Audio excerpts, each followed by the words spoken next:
જેટલો બીજાના દોષ જોવાનો આગ્રહ છે એવો પોતાના દોષ જોવાનો હોય.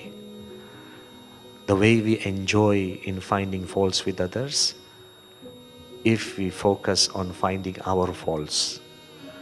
જેટલો બીજાને સમજાવવાનો આગ્રહ છે એટલો પોતાને સમજવાનો હોય. I think I'm giving you a secret to have a happy ever after life. જેટલો બીજાને સમજાવવાનો આગ્રહ છે એટલો પોતાને સમજવાનો હોય.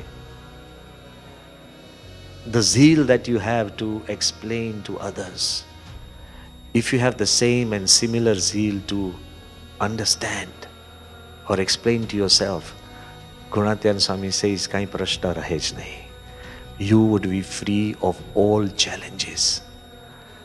In one of his other વાત he says very simple, જ્યારે દુઃખ થાય, when you are hurt, pained and when you suffer, પોતા કરતા દુખિયાનો વિચાર કરવો તો દુઃખ રહેશે જ નહીં.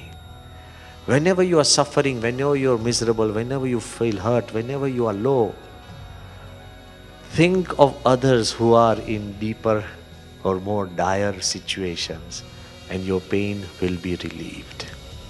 You know, there's a saying in English, okay, I was in the blues because I had no shoes until I met a man in the street who had no feet.